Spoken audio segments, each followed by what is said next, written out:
Hi, so now we are going to start our new book, that is the second book, theme 2. इसमें chapter number 6 है जिसको theme 6 नाम है. इसका नाम है भक्ति सूफी ट्रेडिशंस. अब हम ये चैप्टर स्टार्ट करेंगे. We have left chapter 5 because वो आपके सिलेबस से कट हो चुका है.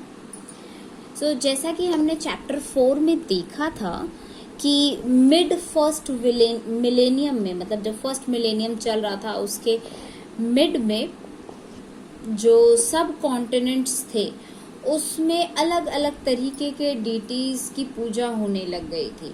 अलग अलग तरीके के भगवानों के बारे में जाना जाने लग गया था. तो अब इसमें हमें क्या पढ़ना है? भक्ति और सूफी ट्रेडिशन के बारे में, कि भक्ति is the connection with the God. किस तरीके से आप गॉड के साथ कनेक्ट करते हैं. तो जो चैप्टर 4 हमने एंड किया था वो था कि फर्स्ट मिलेनियम के एंड में अलग अलग तरीके के गॉड्स आ गए थे और उनके आने के पीछे रीजन क्या था? स्तूपास, मोनेस्ट्रीज, टेम्पल्स, इन स्ट्रक्चर्स के बन जाने की वजह से. कहीं टेम्पल बने हुए थे, कहीं स्तूपास बने हुए थे. जो स्तूपास थे वो बुद्धिज्म को रिप्रेजेंट कर रहे थे, मोनेस्ट्रीज बुद्धिज्म को रिप्रेजेंट कर रहे थे, वहीं टेम्पल्स हिंदू गॉड्स को रिप्रेजेंट कर रहे थे. तो डिफरेंट डिफरेंट गॉड्स अब हमारे कल्चर में हम दिखने लग गए थे. नॉट इन कल्चर, हमारे कॉन्टिनेंट्स में दिखने लग गए थे डिफरेंट टाइप्स ऑफ गॉड. तो अगर हम देखें तो इनको टाइपिफाई किया जाए तो ये रिलीजियस बिलीव्स या प्रैक्टिस के बेसिस पे इनको दोबारा रिकंस्ट्रक्ट किया गया. तो रिकंस्ट्रक्ट करने का कि कैसे कैसे गॉड्स अवेलेबल थे, तो स्टूपास, मोनेस्ट्रीज, टेम्पल्स के बेसिस पर एक टाइप के गॉड देखने को मिले. दूसरा रिकंस्ट्रक्शन किया गया टेक्सचुअल ट्रेडिशंस के बेसिस पे, जिसमें पुराण्स के बेसिस पे देखा गया कौन सा कल्चर या कौन से भगवानों को पूजा जाता था. और जो शेप निकल कर आया वो एक मिला जुला इफेक्ट था, जिसमें ये दिखाई दिया कि अलग अलग तरीके के भगवान हैं, अलग अलग तरीके का कल्चर चल रहा था, अलग अलग तरीके के बिलीफ्स चल रहे थे और जिन्होंने आज का करंट शेप ले लिया था. अब इसके लिए कई सारे visual records, textual records available थे. जो नए टेक्सचुअल सोर्सेस थे वो इस पीरियड से जो लिए गए वो हमको मिले हैं पोएम की फॉर्म में. तो एक्चुअली में क्या होता था, जो डिवोटीज होते थे तो अपने जो गुरु हैं या जिनको वो बिलीव करते हैं कि इनकी पूजा करना है, इनकी टीचिंग्स को फॉलो करना है, तो उनके मरने के बाद वो चीज़ें पोएम के फॉर्म में गाया करते थे, जो एक जनरेशन से दूसरी जनरेशन तक पहुंचा करती थी. तो ओरली ये अपनी रीजनल लैंग्वेज में ऑर्डिनरी पीपल को ये कविताओं के फॉर्म में उनके गुणगान सुनाया करते थे. अपनी कॉम्पोजिशंस को थोड़ा सा म्यूजिकल फॉर्म में सुनाया करते थे. और इनको फॉर्म कौन करता था? इन कॉम्पोजिशन को जो फॉर्म करते थे वो थे उनके डिसाइपल्स या उनके डिवोटीज, जिन्होंने अपने पोएट सेंट के मर जाने के बाद उनके डिवोटीज ने इन कॉम्पोजिशंस को कंपाइल किया और फिर म्यूजिक के साथ वो कॉमन पीपल में उसको सुनाया करते थे. और यही रीजन है कि ये जो पोएम थी ये इतनी फ्लूइड थी कि आराम से जनरेशन्स टू जनरेशन्स जाती थी. कि एक ने अपने फैमिली में खुद ने सुनी बचपन में, फिर वो अपने बच्चों को सुनाया. तो इनका कहीं रिटन रिकॉर्ड रखने की जरूरत नहीं होती थी, ये ओरली फ्लो कर जाती थी जनरेशन टू जनरेशन. अब क्योंकि जैसा कि हमने बुद्धिज्म में देखा कि उनका टीचिंग कुछ और था, लेकिन उनके डिसाइपल्स ने वो चीज़ फॉलो की. उनके डिसाइपल्स फिर जो उनके फर्दर बच्चे या अगला जनरेशन आया तो उन्होंने उसमें थोड़ा थोड़ा सा चेंज कर दिया. तो same thing happened with these compositions as well. तो जो ओरिजिनली टीचर ने सिखाया था या जो उनकी मेन टीचिंग थी उसको थोड़ा थोड़ा सा ये लोग इलेबोरेट करते चले गए. कच्चा चावल दिया था तो किसी ने उसमें मिर्च मिला दिया, किसी ने उसमें मसाला मिला दिया. अपने टेस्ट के अकॉर्डिंग उसको बैलेंस आउट करने वाला जो चीज होता है वही चीज इन पोएम के साथ भी हुआ. कि जैसा इनका बिलीफ था और इन्होंने इसको इलेबोरेट करना शुरू किया, तो जो ओरिजिनल मैसेज था उसको और इलेबोरेट करते गए। कई बार उसको मॉडिफाई भी कर दिया, कई बार उसमें से कुछ चीजें या जो कई आइडियाज थे वो भी हटा दिए जिनसे उनको लगता था कि इससे प्रॉब्लम हो सकती है या ये रेलेवेंट नहीं है, ये पॉलिटिकल और सोशल और कल्चरल कॉन्टेक्स्ट से रिलेटेड नहीं है, तो उनको अवॉइड किया जा सकता है, तो उसको हटा दिया। अब इन सोर्सेस को यूज करते हुए जब हिस्टोरियंस ने हिस्ट्री को रिकंस्ट्रक्ट किया तो it was a big challenge for them, क्योंकि एक आदमी ने दूसरे को सुनाया, दूसरे ने तीसरे को सुनाया, और हर एक पर्सन ने अपने उसमें कुछ नए वर्ड्स ऐड भी कर दिए और कुछ चीजें एक्सक्लूड भी कर दी। इसीलिए हमारे पास महाभारत के कई सारे वर्जन्स भी थे। तो same thing was happened with this. ये जो पोएट वाला कॉन्सेप्ट था, पोयम का या कॉम्पोजिशंस वाला कॉन्सेप्ट था, इसमें तो हिस्टोरियंस को बहुत ज्यादा चैलेंज फेस करना पड़ा। तो हिस्टोरियंस ने इनको भी सुना, कुछ जो हेजियोग्राफीज लिखी थी वो भी डिसाइपल्स ने लिखी थी, तो हेजियोग्राफीज को भी स्टडी किया गया। यू रिमेम्बर ना हेजियोग्राफी, जब किसी सेंट के ऊपर उनकी कहानी आत्मकथा लिखी जाती है, किसी सेंट के ऊपर बायोग्राफी लिखी जाती है, उसको हेजियोग्राफी कहते हैं। तो जो कि उनके फॉलोअर्स उनके ऊपर लिखते हैं। अब तो उन्होंने हेजियोग्राफी को भी स्टडी किया एंड पोएम्स को भी स्टडी किया, और हो सकता है ये देयर आर 90% चांसेस कि ये लिटरली सच नहीं था, जो भी इनको देखने को मिल रहा था वो 100% सही नहीं था, लेकिन इसमें से कुछ चीजें जरूर सही थी। और इसीलिए हमको एक ग्लिम्प्स, एक रफ आइडिया, एक छोटी सी झलक देखने को मिल जाती है कि जो डिवोटीज थे वो किस पाथ को फॉलो करते थे और वो क्यों इन आदमियों को या औरतों को पूजा करते थे जिन्होंने लीग से हटकर काम किया, मतलब व्हाई दे बिकेम टीचर्स। तो ये चीज जरूर उसमें से एक रफ कॉन्टेक्स्ट, एक कंक्लूजन देखने को मिल जाता है। तो जैसा कि हमने देखा था कि अलग अलग सिनेरियोज हैं, बहुत सारे डायनेमिज्म है, बहुत सारी डाइवर्सिटी है, तो अब हम इसको बहुत क्लोजली पढ़ने जाएंगे इस चैप्टर में। सो इस चैप्टर को जब हम बिगिन करते हैं तो पेज नंबर 141 पे हमारा सबसे पहला है topic, that is a mosaic of religious beliefs and practices. अब मोज़ैक ऑफ क्यों, मोज़ैक क्यों? आपने देखा होगा जब मोज़ैक का फर्श बनता है तो कहीं पे वे छोटे छोटे मल्टी कलर्ड स्टोन्स होते हैं जिनको सीमेंट में फिक्स करके लगा दिया जाता है। तो मतलब सारी चीजें यूनिफॉर्म नहीं है, अलग अलग कलर की है, अलग अलग रिलीजन की है। तो इसी तरीके से अ मोज़ैक ऑफ रिलीजियस बिलीव्स, मतलब जो रिलीजन के ऊपर उनका विश्वास है वो अलग अलग टाइप का है, रिलीजन को कैसे फॉलो करना है, क्या प्रैक्टिसेस फॉलो करनी है वो भी अलग अलग है, but they are simultaneously using each and everything. तो जो मोस्ट, अब वो चीज हम इसमें पढ़ेंगे। तो सबसे पहले इसमें हम पढ़ेंगे इंटीग्रेशन ऑफ कल्ट्स, कि कैसे अलग अलग कल्ट्स एक साथ आकर मिल गए। सो अब जो हमने अभी तक देखा था वो चैप्टर 4 के एंड में कि वैष्णविज्म बहुत ज्यादा आ गया था, शिविज्म बहुत ज्यादा आ गया था, मतलब विष्णु और शिव जो थे वो बहुत ज्यादा पॉपुलर गॉड्स बनकर सामने आए थे, उनकी पूजा बहुत ज्यादा फॉर्म्स में हो रही थी क्योंकि उनके इनकारनेशंस बहुत ज्यादा थे, इनकारनेशंस और अवतार बहुत ज्यादा थे। तो बहुत ज्यादा स्ट्राइकिंग फीचर क्या था कि गॉड्स की विजिबिलिटी बढ़ गई थी, गॉडेसेस की विजिबिलिटी बढ़ गई थी, गॉड्स के साथ गॉडेसेस भी थी। We'll study on this one also, क्योंकि अभी हम पढ़ रहे थे कि विष्णु और शिव, लेकिन यहाँ पे गॉडेसेस की स्कल्पचर्स का भी इनकॉर्पोरेशन है। और क्योंकि विष्णु जी की मूर्ति कई जगह देखने को मिल रही थी स्कल्पचर्स के फॉर्म में, शिव की मूर्ति कई जगह देखने को मिल रही थी, तो इन स्कल्पचर्स में भी देखने को मिल रहा था और टेक्स्ट में भी देखने को मिल रहा था, तो इनकी विजिबिलिटी कुछ ज्यादा हो गई थी और ये एक मेजर डिटीज बनकर सामने निकल कर आए थे और अलग अलग फॉर्म्स में ये देखने को मिलते थे। And now the point is goddesses. तो गॉडेसेस का जो स्कल्पचर देखने को मिलता था तो वो ऐसे दिखाया जाता था कि ये मेन डीटीज की या तो वाइफ हैं, तो कभी इन्हें लक्ष्मी स्वरूप जो कि विष्णु की वाइफ हैं या शिव की वाइफ है पार्वती, तो इस फॉर्म में रिप्रेजेंट किया जाता था स्कल्पचर्स में। और मेजॉरिटी जो गॉडेस थी उनको जो तांत्रिक या तंत्र विद्या उन चीजों में ज्यादा यूज किया जाता था।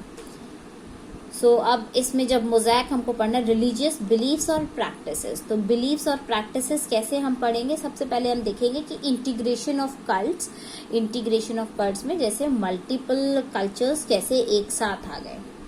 तो एक तो हमारे पास था कि ब्राह्मणिकल आइडिया, कि हर जगह ब्राह्मणिकल आइडिया को स्प्रेड किया गया है। You can very well read it over here. One was a process of disseminating brahmanical ideas, की हर जगह जो ब्राह्मणिकल बेस है कि ये भगवान है, इनको ऐसे पूजना चाहिए, ये सुपीरियर, ये इंफीरियर, ऐसा ये जो पूरा आइडिया था इसको वर्ल्ड वाइड फैला दिया जा रहा था, हर जगह फैलाया जा रहा था। तो डिसेमिनेटिंग इज फैला देना हर जगह। और ये सब चीजें जो हो रही थी, कल्चर्स को मिक्स किया जा रहा था, वो दो तरीके से किया जा रहा था। तो जिसमें से पहला था कि जो ब्राह्मणिकल आइडियाज हैं उनको फैला दो। अब प्रॉब्लम वॉज कि जो ब्राह्मणिकल आइडियाज जो थे वो वेद में लिखे हुए थे, एंड वेद का जो लैंग्वेज था वो बहुत ज्यादा टफ था। तो इन वेदास में जो चीजें लिखी हुई थी, पुरानिक वेदास में, पुरानिक टेक्स्ट्स में, उनको सिंपल संस्कृत में कन्वर्ट किया गया। इनको सिंपल संस्कृत के जो वर्सेस थे, श्लोक थे, उसमें कन्वर्ट किया गया। और जब इनको सिंपल संस्कृत में कर दिया गया, इनको गानों के फॉर्म में गाया जाने लग गया, तो क्या हुआ, वुमेन जिनको कि पढ़ने की आज़ादी नहीं थी या वो इतने पढ़े लिखे नहीं होते थे, शूद्र जो कि रिलीजियस बुक्स को टच नहीं कर सकते थे, टेम्पल्स में नहीं जा सकते थे, उनके भी कानों में ये चीज़ें पढ़ने लग गई। तो ऑब्वियसली जिसको पढ़ना नहीं आता या जिसको परमिशन नहीं है पढ़ने की या वेद्स को टच करने की, उनके कान में भी जाने लगा कि वेदों में क्या लिखा हुआ है, तो ज्ञान बढ़ने लग गया, उनको भी एक बिलीफ बनने लग गया कि हाँ वेद में क्या लिखा है। तो ये लोग वैदिक लर्निंग से, वुमेन और शूद्र वैदिक लर्निंग से दूर रहते थे, बट इस फॉर्म को अपनाने की वजह से, ये जो पोएटिक फॉर्म था इसको अपनाने की वजह से वो भी इन वैदिक लर्निंग्स को सीख सक रहे थे, वो भी सीख पा रहे थे कि वेद में क्या लिखा हुआ है। और फिर इसके बाद आप देख सकते हैं कि एक तो ये प्रोसेस था कि जो ब्राह्मणिकल आइडिया है जो वेद में लिखा हुआ है उसको सिंपल लैंग्वेज में कन्वर्ट करके, सिंपल संस्कृत में कन्वर्ट करके सबको सुनाओ, जिससे कि वुमेन और शूद्र भी उसको समझ जाएं। और जो दूसरा प्रोसेस था, दूसरा process at work was that of the Brahmans accepting and reworking the beliefs and practices of these and other social categories. तो पहला काम कैसे हुआ, पहला काम वाज कि वेदों को इतना सिंपल कर दो कि वो सबको समझ में आने लग जाए। सेकंड वाज कि ब्राह्मणों ने जो नॉर्मल, जैसे अब शूद्र को या जो छोटी कैटेगरीज के लोग हैं उनका परमिशन नहीं, उनको छूने का परमिशन नहीं है, तो वो भी तो पूजा करते ही होंगे ना, उनको नहीं पता वेद में क्या लिखा हुआ, but they had a belief कि हाँ कोई गॉड होता है, गॉड की कैसे पूजा की जाती है, तो उनका अपना बिलीफ है, अपने कल्चर है, अपनी प्रैक्टिसेस है। तो ब्राह्मण्स ने क्या किया, अपना वाला जो वेद था वो तो उनको एक्सप्लेन किया ही, साथ साथ में जो प्रैक्टिसेस फॉलो करते थे अपने गॉड्स को, अपने डीटीज को प्रेज करने के लिए, लोअर कैटेगरीज जो फॉलो करते थे उसको भी एक्सेप्ट कर लिया। So Brahmins accepting and reworking the beliefs and practices. तो जो social categories, lower social categories या अदर सोशल कैटेगरीज थी जो अपने अलग प्रैक्टिसेस रखती थी, अलग बिलीफ थे उनके, उनको भी इनकॉर्पोरेट कर लिया अपने साथ। और एक कॉन्टिन्यूस डायलॉग, मतलब आपस में बातचीत करके कि ठीक है तुम्हारा वाला ये प्रैक्टिस फॉलो कर लेते हैं, हमारा वाला ये वाला प्रैक्टिस कर लेते हैं। और सोशोलॉजिस्ट ने डिस्कस किया। अब जो सोशोलॉजिस्ट हैं इन्होंने इसको दो टर्म्स में डिवाइड किया। आप अगर यहाँ देखें तो आपको ये वर्ड दिखेगा great, and this great is it within inverted commas, and there is little, and this is also within inverted commas. Generally great मतलब बड़ा, लिटिल मतलब छोटा, लेकिन यहाँ पे जो वर्ड ग्रेट और लिटिल यूज किया गया था ये इन्वर्टेड कॉमास में यूज किया गया था, तो इसका एक अलग मतलब है। मतलब कि जो सोशियोलॉजिस्ट थे तो उन्होंने ग्रेट वर्ड यूज किया था संस्कृत पुराणिक ट्रेडिशंस के लिए, और जो लिटिल वर्ड यूज किया था वो कॉमन पीपल या जो दूसरी सोशल कैटेगरीज थी वो किस तरीके से प्रैक्टिसेस करती थी, उनका क्या ट्रेडिशन था, उनको लिटिल कहा गया। तो ब्राह्मण के ट्रेडिशंस को ग्रेट कहा गया, लोकल वालों को या दूसरे ट्रेडिशंस को लिटिल कहा गया, तो इसलिए ये इन्वर्टेड कॉमास में है। If you want to read, you can read this text over here.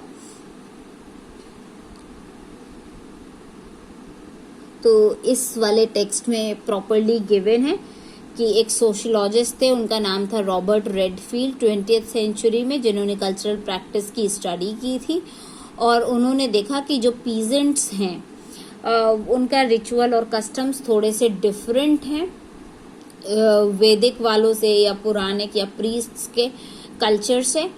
तो उन्होंने एक पार्ट बना दिया या इसको डिवाइड कर दिया कि एक ग्रेट हो जाएगा, एक लिटिल हो जाएगा।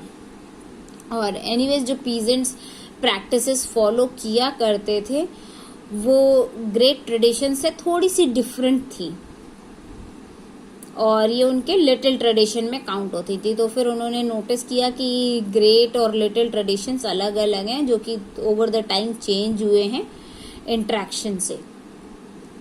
और जो स्कॉलर्स थे इन्होंने इस चीज को एक्सेप्ट भी किया, उनके इम्पोर्टेंस को भी जाना, और हायरार्की को उन्होंने ग्रेट और लिटिल के टर्म्स में डिस्टिंग्विश कर दिया। सो अब यहाँ पे जब आप देखते हैं तो ये लॉर्ड जगन्नाथ का फोटो है। तिरुपति बालाजी की अगर हम बात करें तो तिरुपति बालाजी में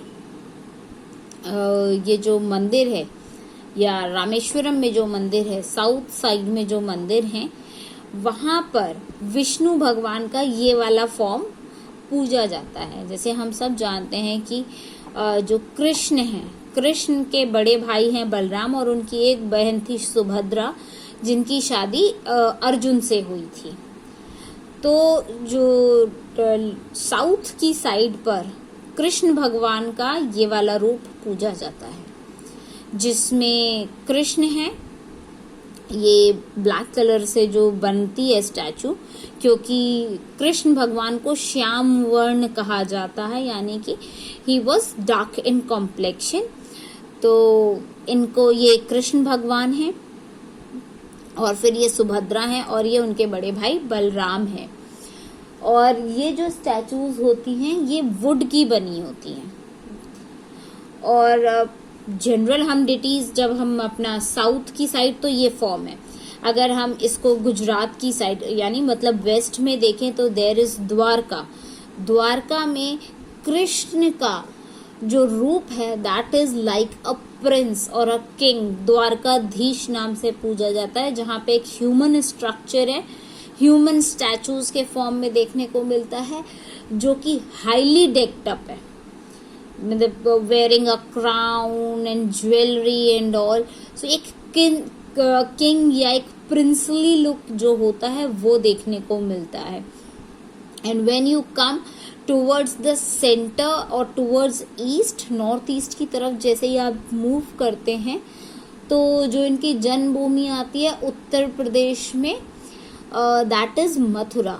तो जब आप मथुरा में ये देखते हैं तो कृष्ण ही है, that is the incarnation of Vishnu, Vishnu का ही एक अवतार है। तो जो कृष्ण का रूप आप मथुरा में देखते हैं तो you will see it as a common villager. वहां पे कहीं भी किसी भी मंदिर में मथुरा के आपको ये द्वारकाधीश के फॉर्म में या किंग के फॉर्म में नहीं दिखाई देंगे। वहां पे ये कॉमन एक ह्यूमन बॉय के फॉर्म में दिखाई देंगे, वेयरिंग अ धोती और सर पे एक साफा बांधे हुए, मोर पंख से सजा हुआ, उनका साफा और उस पे बीड्स वीड्स लगी हुई, तो ऐसा फॉर्म देखने मिलेगा जो कॉमन बॉय का फॉर्म होता है। तो there are various changes, various differences as per the beliefs of the people. So this shows कि अब ब्राह्मणों के अकॉर्डिंग जाएं तो विष्णु जी का क्या होना चाहिए। विष्णु जी ऐसे होने चाहिए जो अभी हमने चैप्टर 4 में एक स्टैचू देखा था, स्कल्पचर देखा था कि विष्णु जी एक ह्यूमन फॉर्म में लेटे हुए हैं और पीछे शेषनाग बने हुए हैं, हाथ में उन्होंने कमल का फूल पकड़ रखा है, तो एक फूल पकड़ के रखा है जो कि बहुत सुप्रीम पावर या कोई बहुत रॉयल लुक दे रहा है। सो दिस फॉर्म और वो फॉर्म को अगर हम कंपेयर करके देखें तो दिस शोज कि ये कॉमन पीपल का फॉर्म है, जो कि लकड़ी की, काठ की मूर्ति जिसको बोलते हैं, काठ है वुड, तो लकड़ी की मूर्ति को जब वर्शिप किया जा रहा है, तो लकड़ी की मूर्ति कौन वर्शिप करेगा। ब्राह्मणों के पास तो खूब पैसा था, भगवानों को खूब मानते थे, तो भगवान को बढ़ा चढ़ा के खूब सुंदर सुंदर बना के करते थे। तो दिस इज द फॉर्म जहाँ कॉमन पीपल उनको पूजा करते थे। तो जगन्नाथ जी का जो रूप है वो लिटिल फॉर्म से लेकर इनकॉर्पोरेट करके बनाया गया है। तो दिस शोज कि ब्राह्मण्स ने, जो कॉमन पीपल थे, लो ट्रेडिशन वाले थे, उनको भी अपने अंदर इनकॉर्पोरेट कर लिया था और मिलजुल कर एक नया फॉर्म बना लिया था और उसको अप्रिशिएट किया था। उसको अपने जो मतलब दोनों जो फॉर्म्स थी, वैदिक फॉर्म और जो कॉमन सोशलिस्ट फॉर्म थी, उन दोनों को मर्ज करके और फिर पूजा पाठ शुरू कर दिया था, जिसकी वजह से ये कल्चर एकदम मिक्स्ड कल्चर, एक मोज़ैक फॉर्म में दिखाई देता था और ये इंटीग्रेशन इनका एक अलग दिखाई देता है। ओके, चलो, bye bye, and we'll cover the next section in the next video.